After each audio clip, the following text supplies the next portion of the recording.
This week on Art on the Air features two artists in the South Shore Arts Neighbors exhibit, with David DeCesaris, whose art is about filling space with form, line, shape, and color, and Mary Porterfield, whose work reflects the individual narratives by her work in healthcare. Our spotlights on Dune Summer Theater's 2024 season with Artistic Director Steve Scott and Managing Director Elise Kemani. Express yourself through art and show the world your heart. Express yourself through art and show the world your heart. You're in the know with Esther and Larry. Art on the air today. Stay in the know with Larry and Esther. Art on the air our way. Express yourself through art and show the world your heart. Express yourself through art and show the world your heart. Welcome. You're listening to Art on the Air on Lakeshore Public Media, 89.1 FM, WVLP 103.1 FM, our weekly program covering the arts and arts events throughout Northwest Indiana and beyond. I'm Larry Breckner of New Perspectives Photography, right alongside here with Esther Golden of The Nest in Michigan City. Aloha, everyone. We're your hosts for Art on the Air. Art on the Air is supported by an Indiana Arts Commission Arts Project Grant, South Shore Arts, and the National Endowment for the Arts. Art on the Air is heard every Sunday at 7 p.m. on Lakeshore Public Media, 89.1 FM, also streaming live at lakeshorepublicmedia.org, and is available on Lakeshore Public Media's website as a podcast. Also heard on Friday at 11 a.m. and Monday at 5 p.m. on WVLP 103.1 FM, streaming live at WVLP.org, and Tuesdays at 4 p.m. on WDSO 88.3 FM. Our spotlight interviews are also heard Wednesdays on Lakeshore Public Media. Information about Art on the Air is available at our website, breck.com/AOTA. That includes a complete show archive, spotlight interviews, plus our show is available on multiple podcast platforms, including NPR One. Please like us on Facebook, Art on the Air, WVLP, for information about upcoming shows and interviews. We'd like to welcome to Art in the Air Spotlight from the Dunes Summer Theater. We have the Artistic Director, of course, Steve Scott, and Elise Kemani, the Managing Director, and they're all part of the Dunes Arts Foundation. Welcome to Art in the Air Spotlight. Thank you, Mary. Good to see you both. Hi. Yeah, it's very good to see both of you. So we first want to talk about your 2024 season, which you just had auditions for, and now you're getting ready to gear up for. So, Steve, tell us about some of the shows you've picked, kind of a wide variety of things. And I guess your opening show will be May 31st. So tell us about your season. Okay. Well, yeah, it's a pretty varied season. The first show is a play that lots of people have heard of and probably seen in other productions, Blithe Spirit by Noel Coward, which is a wonderful kind of farce about a man whose departed wife comes back to visit him as a ghost. And then, as we say, hilarity ensues. It's one of the funniest plays ever written. It's really a classic of its kind. And I think it's going to be a great way to kick off a really interesting season of the Dunes. So, yes, that runs starting at the end of May through the middle of June. So I'm happy about that. The second play is one of my personal favorite plays, a play that I've never been able to actually produce or direct. It's a play called Tally's Folly by Lanford Wilson, which is a really charming little play that takes place during World War II. And it's about two people, two kind of misfits in a small town in Missouri who find each other. There are lots of obstacles to their relationship, but ultimately everything ends very, very happy. It's a lovely play with lovely characters, and I think it's going to be a play that hasn't been done in a while, but I think it's a play that our audiences are really going to take to. And then our third major production is a musical of The Bridges of Madison County, which, of course, was a very popular film a number of years ago with Meryl Streep and Clint Eastwood. Before that was a best-selling book.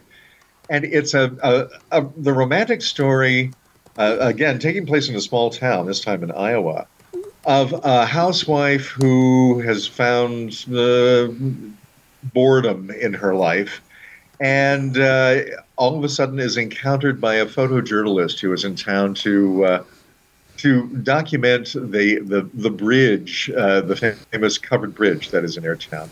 And a wonderful romance, and I won't tell you how it ends, with a beautiful score by Jason Robert Brown.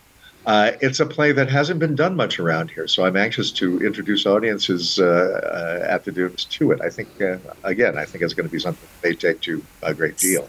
So, Steve, was that kind of your overall theme? Because there seems to be quite a romantic spirit theme going on. With you know, of these. I didn't plan it that way, but it kind of does, doesn't it? Yeah, yeah. It's romance in three very different situations. Yes. So I guess it speaks to the romantic in me. So I hope it speaks to the romantic in a lot of people, and I think it will. I think it'll be a lot of fun. And then, of course, we have our Broadway Cabaret in August, followed by the second iteration of our New Plays Festival, which was very successful last year for us, featuring works by local playwrights and kind of introducing you to some of the wonderful creative people we have in Northwest Indiana. What a season. And how many plays do you do in that Voices from the Heartland? Last year we did 4, and I think we'll probably do the same number this year. But a couple of the plays that we did in the festival last year were so good that we're kind of thinking of them for future productions. So it's a lovely way of kind isn't that kind of the goal? Well, I mean, yeah. I mean, we're discovering writers and bringing them to the fore, and hopefully we can kind of shepherd them into full production somewhere down the line. So that's one of the most exciting parts of my job for me is. Yeah, your own version of Project Runway. Absolutely, absolutely, without Heidi and Tim. But yeah, no, it's I love kind of discovering people and kind of giving them their due as artists. So a boost. We'll see where that goes this year. I think you had one night that had a couple of short theater pieces. Yes. Is that correct? So maybe more than 4. Yeah, last year one of the evenings had 3 short plays, and we'll just see what we get in submissions this year. So we had 4 nights, but I think a few more plays. Yeah. Well, Elise, we want to kick it over to you to give you a little time there to talk about how Dunes Arts Foundation also supports classes and camps and things like that, and those are coming up. So tell us all about that. Sure. Before, can we talk about season tickets and what? Sure, go ahead. So, I don't know, do we talk about prices here on this? You can. We can? Okay. So for $150, you get a season ticket. You're a subscriber to our season, and it's really the best deal because you will be invited to opening night champagne toast with the actors and crew. And we have a special event in May just for subscribers as well. So, our music theater starts July 9th through the 25th. It'll be Tuesday, Wednesday, and Thursdays for 3 weeks, 3 days a week. And then we have a performance on July 27th. And you can find out about that on dunesarts.org. You can get tickets by /tickets, or to go to the education, you do /education. But we've got lots of buttons on there that you can find your way around. Well, it's always a privilege to have you here. Dunes Arts Foundation, Dunes Summer Theater, and, of course, their wonderful classes and camps they offer. Elise, Kemani, Managing Director, Steve Scott, Artistic Director. Break a leg on your upcoming season. Thank you very much, Mary. It looks like a great forthcoming season. Congratulations. Thanks, Esther. Thank you. And a quick Spotlight Extra, applications for Lake County Public Library's 3rd Annual Creative Arts Summit are due March 18th. Information is at their website, lcpl.org/CAS. That's lcpl.org/CAS. Art on the Air Spotlight and the complete 1-hour program on Lakeshore Public Media is brought to you by McCauley Real Estate in Valparaiso, Olga Patrician, Senior Broker. This is Karen Maravilla with It's Just Serendipity, and you're listening to Art on the Air on Lakeshore Public Media, 89.1 FM, and on WVLP, 103.1 FM. We would like to welcome David DeCesaris to Art on the Air. David's art is about filling space with form, line, shape, and color, creating a visual balancing act.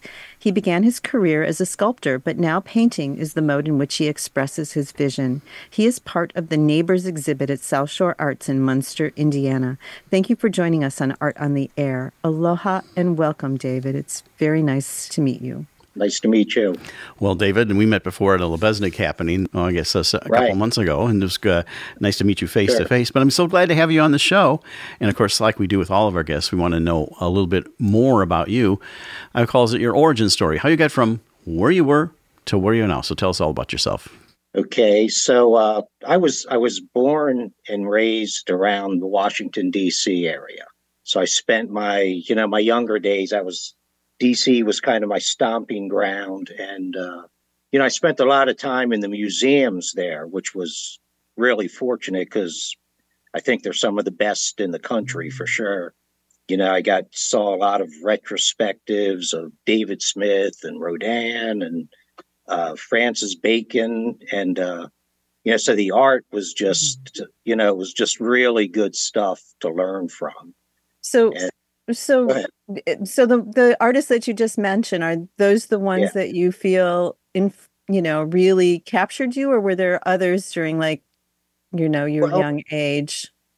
Well, I mean, when I was starting out, the early really it's like an unlimited number of artists that have been influential and inspiring.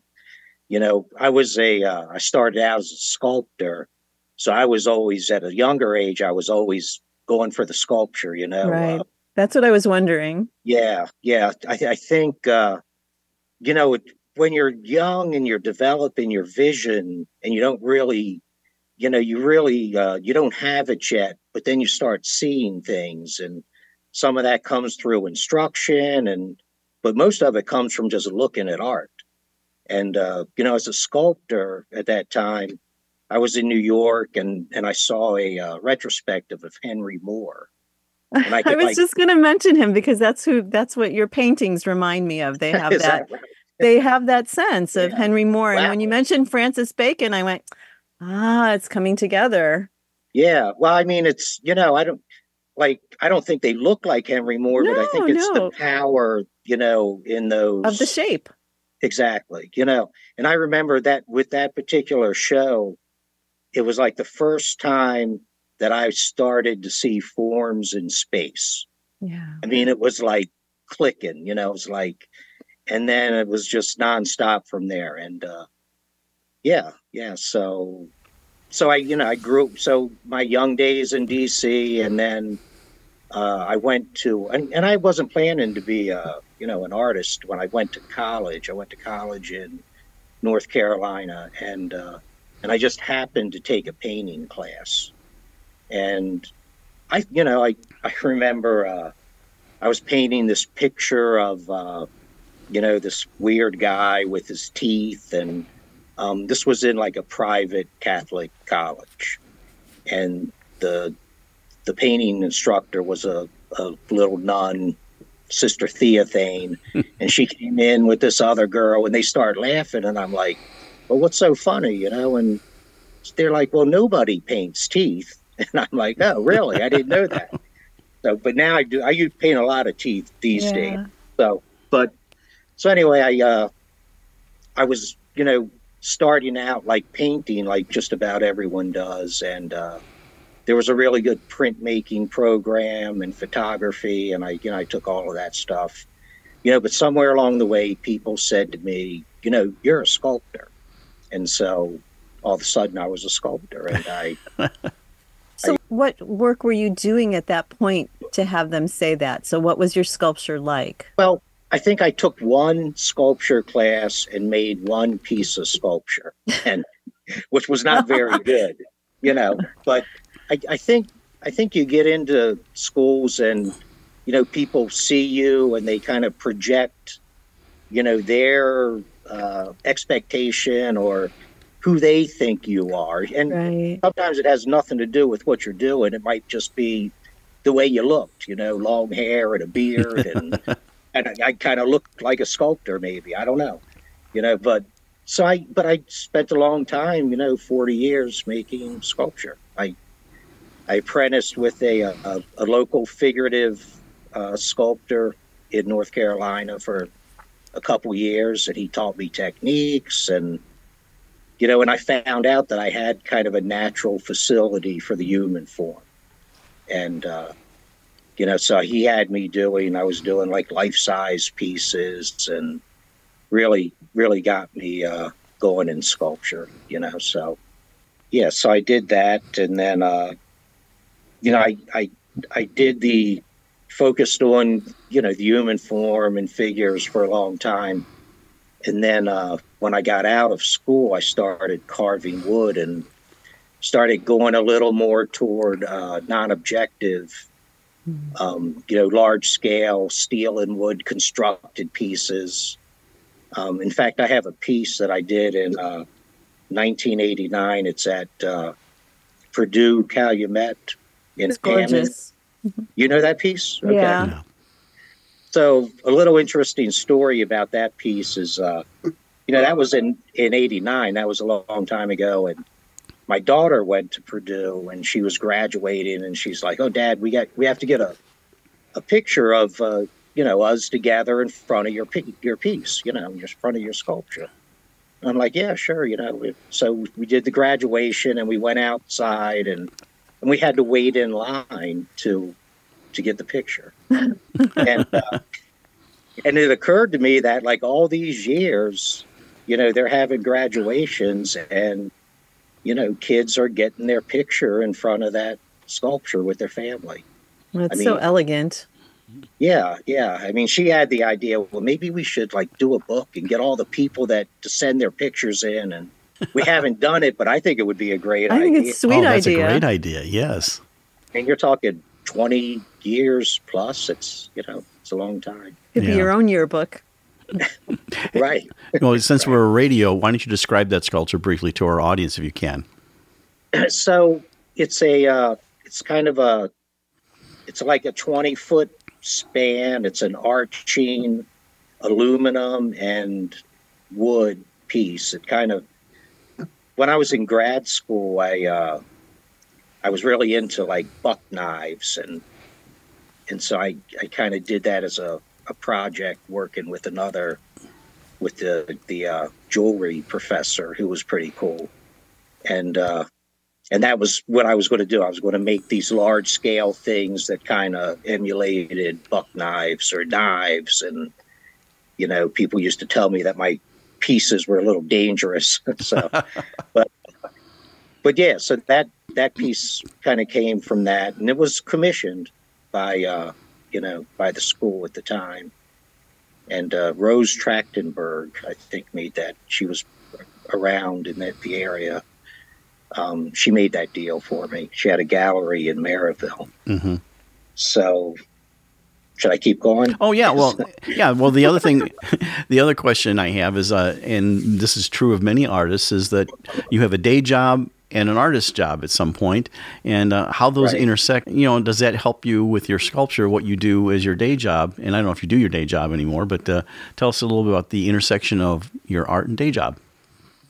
Well, I mean, early on, you know, when I was 18, 20, you know, my family was in the construction business out east. So I worked as a carpenter and as a bricklayer and as a laborer. And, you know, so I got a lot of skills and knowledge of the construction business, or, you know, especially as, you know, as a hands-on.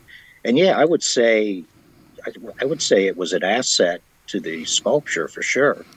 And even now with my paintings, you know, because I paint on wood panels, you know, so I frame everything myself and I build all the panels. And, you know, so it's good to have those skills.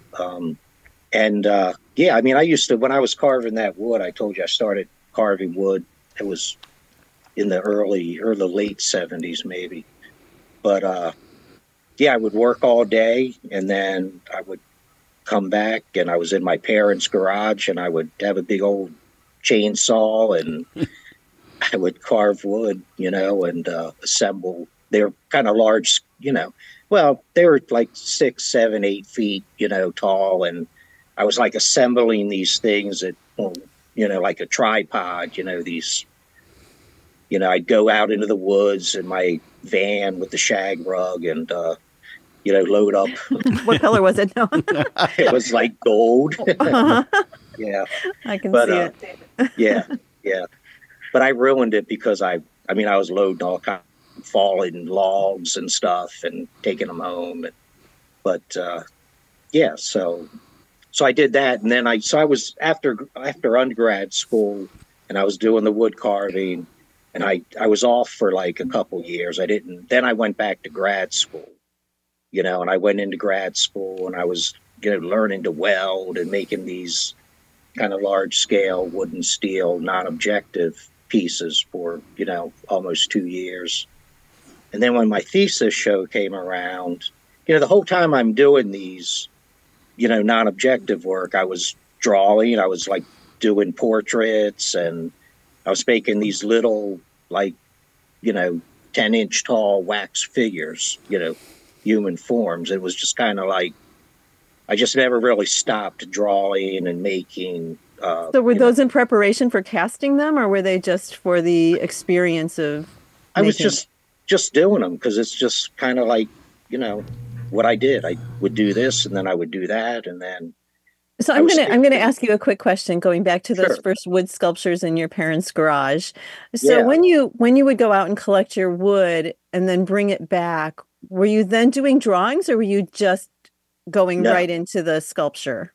No, I would go right into the sculpture. Yeah. I really like sculptors like David Smith and Mark DeSuvero. And I mean, like Mark DeSuvero, his, he goes with a crane, it's like, it's just like real intuitive. And you start seeing the same way I kind of approach the paintings the same way, you start, you put a mark down, and then you see the next mark, and you see the next one, and it just kind of goes from there. And sometimes you might have a little bit of an idea, but you don't really know. And just a bit.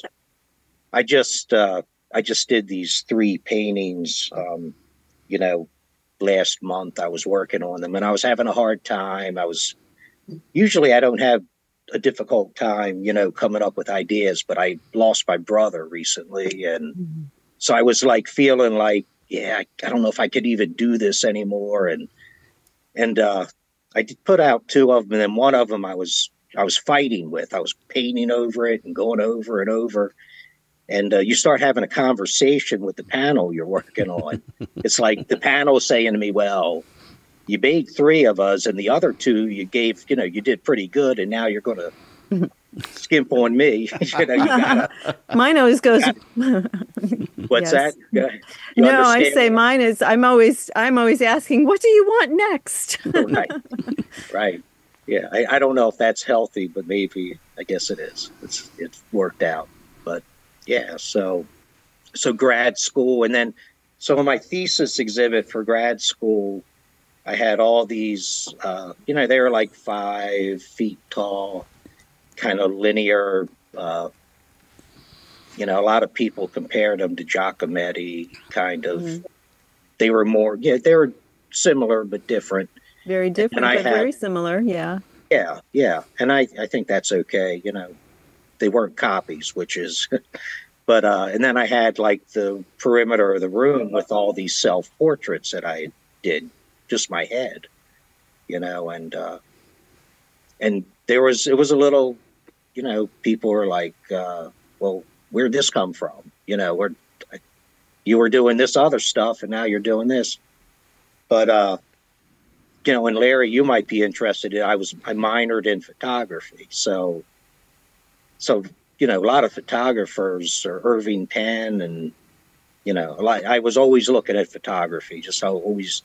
Compositionally, I think that's always helped me out. But I guess I think like it doesn't really matter what you're doing.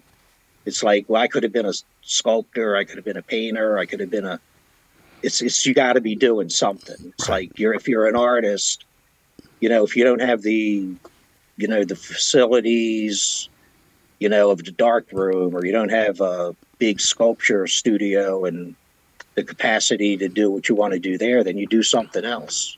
Well, I think they all inform each other. I mean, you look at the painting, especially the one behind you, you can see your sculptural background. You can see photographic composition and lights. And I mean, it's all there. You know? Thanks. Thank you. Yeah. And so your paintings now, Right. I was quite, and in fact, like in my notes as I was looking into your work, it's so funny. I had put like Henry Moore down. That's what I got from your That's your amazing. paintings. Yeah, Yeah, it's like so when you mentioned him, I was going to mention him, but there is that it's like a huge quality of that shape. But then it's so amazing how the color palette. I'm very interested in how you came about your skin palette, but you have this amazing ability to take something of like substance, and yet it's still skeletal at the same time. So you've got these two things happening in these images. So I'm just so curious about how you view your painting. Well, I just posted something the other day on my Facebook story. And it was like this little container of paint, and I had Jesus written on top of it. And last year, I did I did 14 paintings of the Stations of the Cross. Mm-hmm. And so I wanted Jesus to be the same color all the way through. So I marked the jar where I mixed up the Jesus color, and I wrote Jesus on it. And one person did ask me about it, like, what is that about? But, yeah, I don't know if I'm answering your question. I don't. Well, but your skin tones, like the painting that's behind you, you've chosen, and they are consistent throughout the paintings. And so I'm just wondering, what was that first painting like when you're in front of your canvas and you're deciding what you're going to do? So I don't really think I'm a painter. I consider myself a painter now, but I'm not. I mean, there are people out there who they're really painters. I mean, they know how to mix paint and how to apply paint and manipulate it. And before I started painting, I was drawing, and I drew and I was doing these, 6 foot tall drawings in charcoal. And I think I kind of still approach the painting, with a lot of drawing. Yeah. It's like the one you're looking at behind me. I mean, I draw it in, and like sometimes I think, well, maybe I should just leave this as a drawing, because the drawings look pretty good. And, but I want to go further with them, and I want to introduce the color. So I think there's a lot of drawing incorporated. And in terms of like the relation to the sculpture, there's a lot of tactile sensibility, because that's when I was doing sculpture, like if I was doing an arm, I'd feel my arm, or, there's a lot of sensory, transformation like that. Right. A question I ask a lot of our artists, is there a medium that you have not explored that you've been wanting to outside of, you've gone from sculptor and you've touched on photography and, of course, your current painting work. Is there something that you want to do that you haven't done or thinking about? Well, no, not, I'm not real curious about different mediums at this stage. I mean, I'm more, like I did some circular paintings, but I do want to do some more sculpture. I mean, I want to, there was a reason I didn't have the space, and, but I would like to, I think I'm feeling like I want to make some more sculpture. So it's a good palette cleanse anyway. I like to jump, like if I've been really stuck on one thing, I do like to go like in a different direction, just to like a breath of fresh air. So right. Tell us how you got hooked up with the Neighbors exhibit, and like what are some of the pieces that you have in that? Well, I mean, I've known Tom and Linda for a long time, and I think, when I started doing the painting, I mean, I was doing sculpture when I first met Linda, when she was working at it was NIAA at that time. But I mean, Tom really started relating to my paintings, and he had said, well, we're going to have an exhibit at some point, and we're going to have you in it. And I think, I think it was just a matter of, well, this one seemed to fit.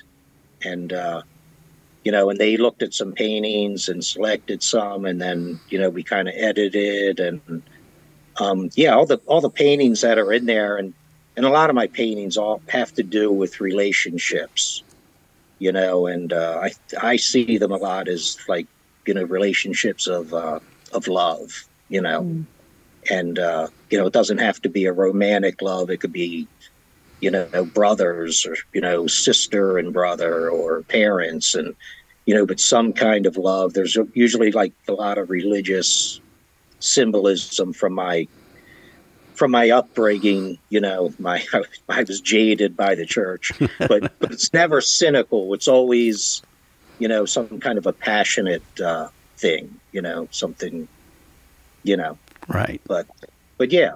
I mean, so some of the paintings that they picked and that we picked together, I think reflect a lot of that. Well, we only have about a minute left here, and we want to give you a chance to talk about not only that current exhibit, which is running through, I think, the end of this month in March, but also what you have, any upcoming exhibits, how people can find your work online, how they can get in touch with you, maybe for a commission. Yeah, I mean, well, I'm on Instagram, and I post a lot of my work, new and in progress on Instagram, and it's at DeCesaris David. Last name, then my first name. And then I have my website, which is daviddecasarisart.com. And, I try to keep that updated. On the website, there's sculpture and there's paintings. And I think I have some literature, my story written in there. So there's a lot of stuff on the website that I've got. I think it's a great exhibit. I think it's one of the best uses of that space that I've seen. Tom and Linda, they just did an amazing job, and really appreciative of that. The other artists are, it's good company to be in. So very we've interviewed, and you'll be our fourth of 6 interviews of the people that are in the Neighbors exhibit. That's David DeCesaris. He's currently at the Neighbors exhibit, South Shore Arts. It's going to be closing out at the end of the month here, and his website is daviddecasarisart.com, and there'll be a link on our website. David, thank you so much for coming on Art of the Air and sharing your art journey. Thank you. Appreciate it. Thank you so much. Yeah, it's nice to meet you. Yeah, Okay. It's nice spending time. Thank you. All right. Okay. Hi, this is Dorothy Graydon. I'm a contemporary artist in Northwest Indiana, and you're listening to Art on the Air on Lakeshore Public Media, 89.1 FM, and on WVLP 103.1 FM. We would like to welcome Mary Porterfield to Art on the Air. Mary is an occupational therapist, art educator, and painter. She has created a very personal body of work charting the progression of changes families and bodies endure as we adapt to aging and all the physicality and paraphernalia that is part of that process. She deeply conveys the emotions creating large works using oils that are layered on transparent materials. She is part of the Neighbors exhibit at South Shore Arts in Munster, Indiana. Thank you for joining us on Art on the Air. Aloha and welcome, Mary. It's very nice to meet you. It's so nice to meet you, and I really want to thank you for this opportunity. And of course, like we do with all of our guests, we want to know a little bit more about you. I call it your origin story, how you got from where you were to where you are now. So tell us all about yourself. And thanks again for having me. I guess I have a unique background, as you mentioned, in that I have my original history as an occupational therapist. I went to WashU in St. Louis, and I got my master's in OT in December 93, and I was so in love with art at the time. I kept taking night classes at the community college, and I just loved art so much, but I never believed I could make a living from it. So after taking a number of classes for a few years, just with complete serendipity, I had an instructor who was a nurse by day, but then went on to get her master's in fine arts and sculpture. And I thought, well, if she can do it, I can do it. Why does my education have to end? I love art so much. So I was thankfully accepted to Arizona State, and I moved there, I believe, in 99 to pursue my MFA. I worked weekends as a therapist, put myself through school, and then I moved to Chicago in 2004, and I have a unique lifestyle, I guess, in that I work 3 days a week as an occupational therapist, but I teach 2 days a week at Northeastern Illinois University in Chicago, where I teach both beginning and advanced painting. So it took quite a while, but I do have the life I longed for. I'm able to teach. I'm able to be involved with the arts. I'm grateful for the stability of my occupational therapy job. And I have to honestly say, in this long journey, my work as an occupational therapist has really impacted my artwork on so many levels. So I'm grateful that my life has taken the path that it has. Really nice balance. Well, one thing we want to do Thank too you. is as kind of dial you back to your origin. I mean, where you grew up, early influences in art, like when you were in school, elementary, high school, middle school, and that. So how you got to that point. I went to Catholic schools where we didn't have art classes when I was young. So when I couldn't pay attention, I would simply draw in the classroom, always drew the figure, always loved art, and never really was exposed to it to the degree I wanted to until I kept taking those night classes at community college. And that's when I can say I truly fell in love with it. But I think I have to say, strangely enough, my training in occupational therapy helped me become so interested in the genre of the figure, because to be an occupational therapist, you have to take a year of anatomy, and we would dissect cadavers. And I remember having these tests where you'd go from cadaver to cadaver, and there'd be little flags on all the muscles, and you had to identify virtually every muscle in the body, the nerves. You had to talk about the origin and insertion. And so later then, when I took these night classes in figure drawing became so much more interesting to me, because I wasn't just drawing a model. I was drawing, a living, breathing person, and I was imagining the muscles that were engaged at the time of the pose. So I can say that really kind of led to the art I'm making and still interested in making. So the Neighbors exhibit, to Tom and Linda for that, how they hooked up with you and how you got brought into the South Shore Arts Neighbors exhibit. Thank you. They were kind enough to email me, and they said they had followed my work for some time and always wanted to include me in the exhibition. And I was really touched by that. And I knew of Tom's work. I had seen his show at the Hyde Park Art Center years prior, and I knew of Linda. They both have such great reputation. So it was an absolute yes for me when I got that email. And I'm so happy with the artists I've gotten to meet from that show. I think if you haven't seen it already, the work is extraordinary. And there's so much talent in one room that I'm very, very grateful for them reaching out to me. And it's up through March 16th at the South Shore Arts of the Bachman Gallery.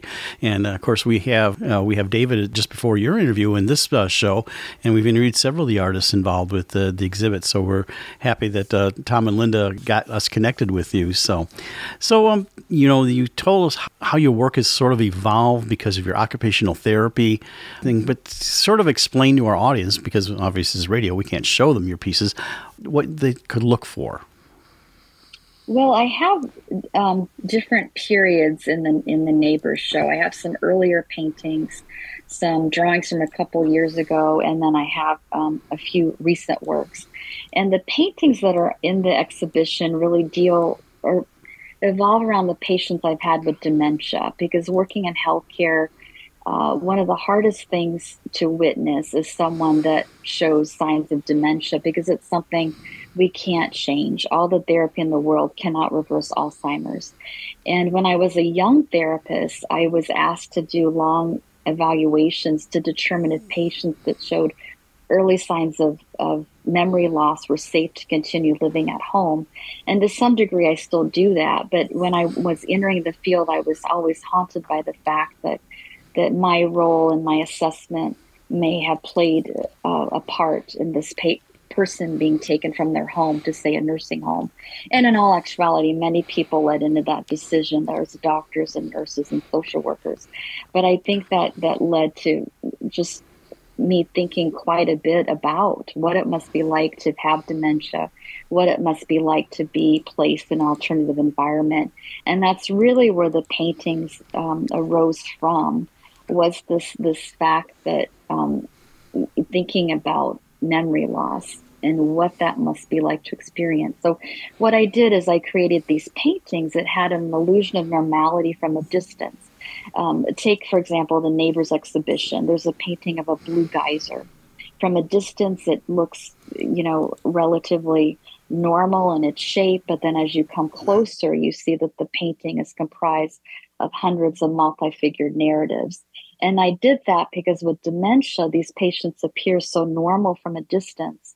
But then as you get closer and you converse with them, you can see the deficits in memory or executive functioning or the slight changes in speech pattern. And these things aren't noticed initially. And I wanted my paintings to represent the topic that I was seeing.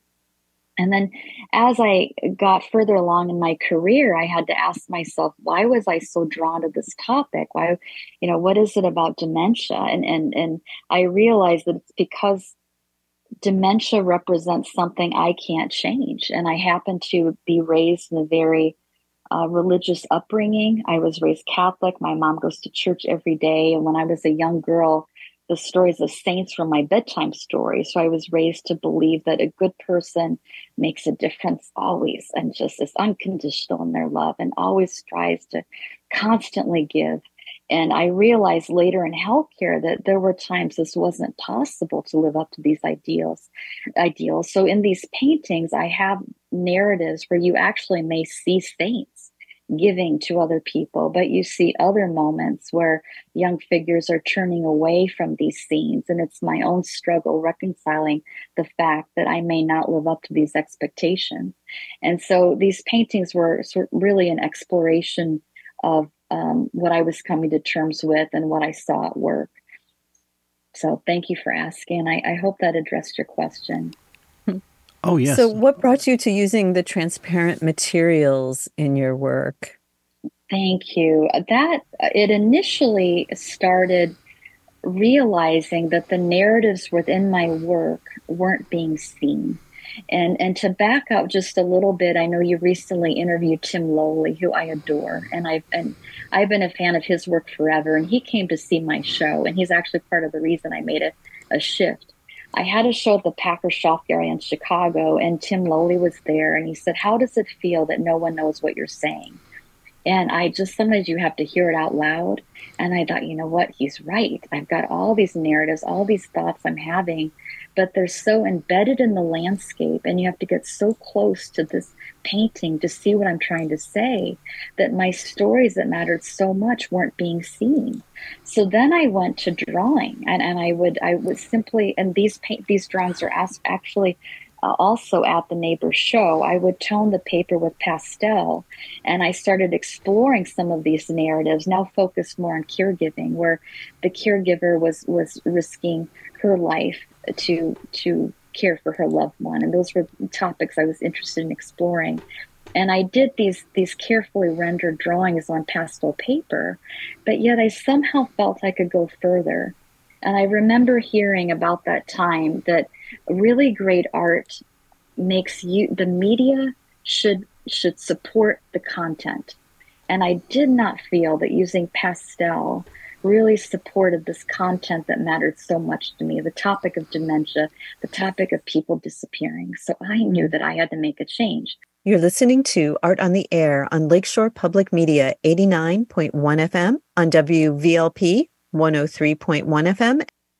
So about because pastel is so pretty, it's inherently pretty. So pretty. So it would be hard to. You're absolutely right. You're absolutely right. And then what truly changed things was I was in a show at the Detroit Museum of New Art, and as part of being in the show was we had a 15-minute critique with the art critic Jerry Saltz. And it's amazing how he's so insanely smart, where 15 minutes can change your life. But he looked at one of my drawings, and it kind of speaks to what you just said. And he said, "What's a carefully rendered drawing such as this going to do in today's contemporary art world?" And when he said that, I knew exactly what he meant. When I did those drawings, maybe my content was somewhat unique, but my method was not. I was simply following the pattern of artists that went hundreds of years prior. And I did not want to be that type of artist. I wanted to forge a new path, and I wanted to have my content be represented in a more authentic way with a different medium. So he suggested that I look at the drawings of Eric Fischel. And I don't know if you're familiar with this work. I was not until I got the suggestion. But Eric Fischel did these beautiful oil drawings on glassine paper. And if you're not familiar with glassine is like a wax paper. Back in the old days, they would use glassine to wrap up meat. That's how it's got its origin. And then later it was used to protect pastel drawings, because if you cover your pastel drawings with glassine, the pastel won't wipe away. So I looked at these images. I thought they were beautiful. And he would take one contour line drawing done with oil paint on a glassine piece of paper and place it over another contour line drawing, and then got these very unexpected narratives that I found very edgy, unique. I was really mesmerized by them. So then I started working that way. And two of the works at the Neighbors show represent this. I have an image of a caregiver who's overlapped, and you can see her at multiple levels. Some of her images are light and faint. Some of her images are layered to be, have stronger contour line drawings. And then you see her shielding and protecting her loved one from these menacing birds. Because I would see that a lot, where the caregiver was putting their lives at risk to protect the loved one. So I started to explore these topics that mattered so much to me on glassine. And it seemed to make sense to me, because I was talking about the patient's disappearance, but I was also talking about the lack of identity that caregivers face. When you're caring for someone, it's so difficult to pursue your passions, to eat well, to do the things you love. Oftentimes your life is consumed with the care of another person. So layering these images and having these ghost-like qualities was a way for me to more fully represent this topic. But then what happened was, working on glassine, because the paper is so thin, and again, when I say wax paper, that's the closest comparison I can give your viewers. It's so thin that I had to put it behind a frame. And I couldn't come up with these very unexpected angled narratives that Eric Fischel had, which is what I wanted to do. So then I shifted to working on Duralar film. And Duralar film is quite a bit more durable. It doesn't rip hardly at all. I can cut it out. I can pin it to the wall. I can make these images life-size, because, seeing also how my mother cared for my father during the pandemic, I wanted to do this topic justice. I wanted the images to be large and bold and not be lost as they were in my paintings. But I did want certain parts of the image to gradually disappear, because I did see my father's identity disappearing from the person I remembered, as was my mother's, and caring for him. So this Duralar film seems to have been the perfect fit for me, and it's what I'm really engaged with right now. And I do not have those of the Neighbors show, but they're seen elsewhere at the Miller Art Museum, and Waubonsie Community College will be featuring those works on the Duralar film. Yes, when I saw those, there was such a musicality of movement, and your mom was like a dancer to me in those. And it was I think it's the quality of, using that film as well. It was really, you could feel the weight of what she's doing, but she was doing it very gracefully. Thank you. And I wanted to show the beauty of that too. Like not everyone can take that on. It's very, very difficult. So the musicality, I wanted to show the beauty of it too, the admiration I have for what she did. Yeah, that comes through. I was struck by, and I think it's a drawing where you have skeletal, it looks like they might be herons or people on the ground. And tell us about that, the Echoes of Flight one. That's kind of very engaging in so many ways. Well, thanks for asking. I've always found animals as interesting symbolism to express what I want to say. And I've been enamored by birds because they represent freedom and escape, but yet they can be so threatening, and they can symbolize the end of someone's life. So I did a residency in New York, and I remember spending a half day at the Museum of Natural History, and I was just in awe by the bird skeletons, because it's one thing to symbolically represent flight, but yet to show their skeletons to me represented the lack of freedom. And you see both the caregiver and the patient collapse below, because I wanted to show how the caregiver many times is going through just as much hardship as the patient. And sadly, with dementia, that, and maybe this isn't entirely sad because the patient doesn't realize the ramifications of the disease process, but the caregiver can be caring so much for someone, but not be heard those verbalizations of gratitude because of the loved one facing this degenerative illness that affects their speech and their cognition and the ability to express themselves. So a lot of times the caregiver is really in really a difficult position, as much, if not more so, as the patient. Yeah. Well, they get the full brunt of it. Lots of times when somebody else comes in, be it, a physical therapist visitor, there is something that clicks on in that brain that has dementia, and it's a different person. It's more, I don't know. I don't know if you have experienced that, where with, the full-time caregiver, there's a different personality and freedom of, there's a relaxing of like those social niceties that we, have to do. So it's very confusing true. Because, my experience was like the other auxiliary people that came in would be like, what are you talking about? So you're absolutely right. A lot of layers. Yes. Sometimes you can see agitation, you can see bliss. I mean, every person's experience with memory loss, Alzheimer's disease, and dementia. My dad actually had Parkinsonian disease, along with multiple strokes and Alzheimer's. I mean, it can manifest itself in so many ways, and no two people's experiences really are the same. It can be a very difficult road and a very isolating road too. As unique as our memories, Yes, very true. So, Mary, beyond this, do you have other work that you want to do that may be outside of this body of work, something completely different that you haven't done before?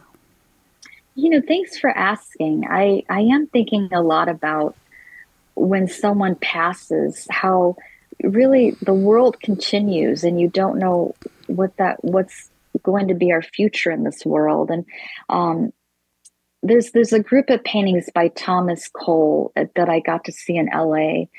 And they talk about the history of the world. So the first painting is when the world forms, and it's beautiful and it's exciting. And the second painting is when man and the world are in harmony with each other. The third painting, man causes wars. And the fourth painting, man disappears, but nature survives. And I think a lot about that. Like when someone passes, like, what does our future hold? What has been our impact? And I'm thinking now with this Duralar film of exploring scenes from nature again, but painting the scenes from nature in an opaque way, because nature is not disappearing; it's changing form.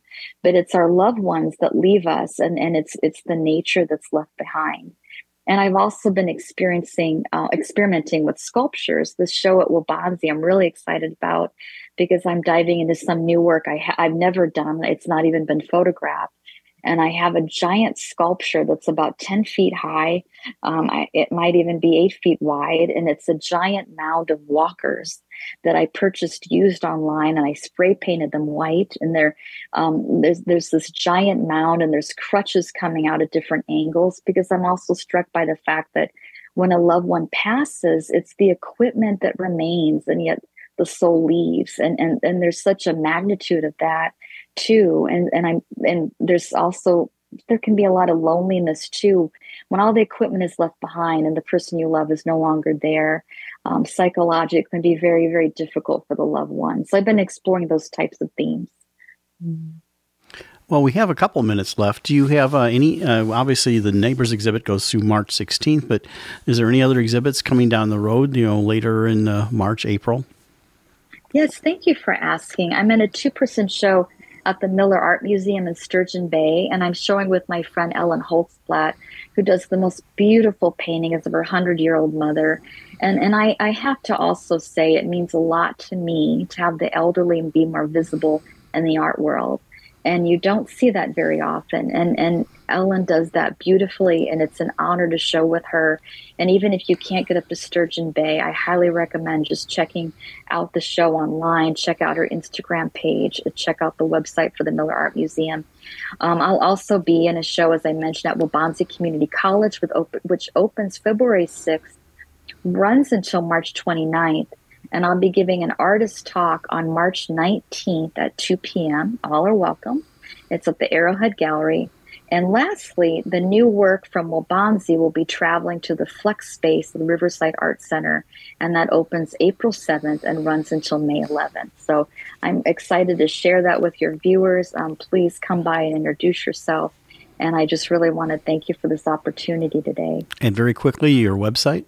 Thank you. It's maryporterfield.com. Okay. Well, I remember once I was asked by a collector, what's your website? I was so nervous, I forgot. And then I thought, how could I forgot? And I got to my car and I'm like, oh my gosh, it's just my name. But maryporterfield.com is my website, and you can reach me there, message me there at any time. And there'll be a link on our website, on your picture that's on our website. Mary Porterfield, artist who's in the Neighbors exhibit, and that's running at South Shore Arts through March 16th. And if you have a chance to swing by, Mary, thank you so much for coming on Art in the Air and sharing your art journey. Thank you. Thank you very much. It's been a pleasure. Thank you both. Yeah. Thank you, Mary.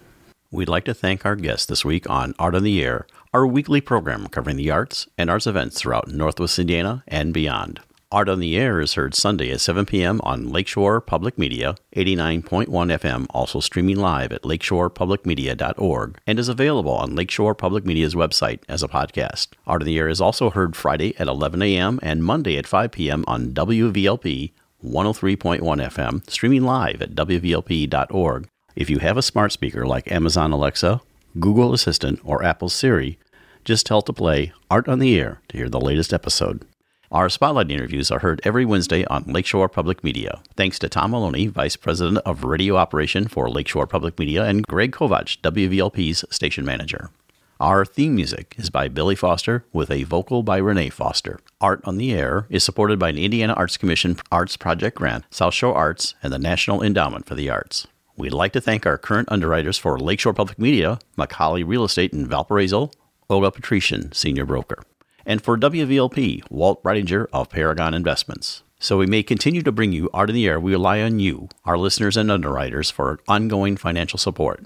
If you're looking to support Art in the Air, we have information on our website at breck.com/AOTA, where you can find out how to become a supporter or underwriter of our program in whatever amount you are able. And like I say every week, don't give till it hurts. Give till it feels good. You'll feel so good about supporting Art on the Air. If you're interested in being a guest or send us information about your arts-related event or exhibit, please email us at aota@breck.com. That's aota@breck.com, or contact us through our Facebook page. Your hosts were Larry Breckner and Esther Golden, and we invite you back next week for another episode of Art on the Air. Aloha, everyone. Have a splendid week. Express yourself through art and show the world your heart. Express yourself through art and show the world your heart. You're in the know with Esther and Larry. Art on the Air today. Stay in the know with Larry and Esther. Art on the Air our way. Express yourself through art and show the world your heart. Express yourself through art and show the world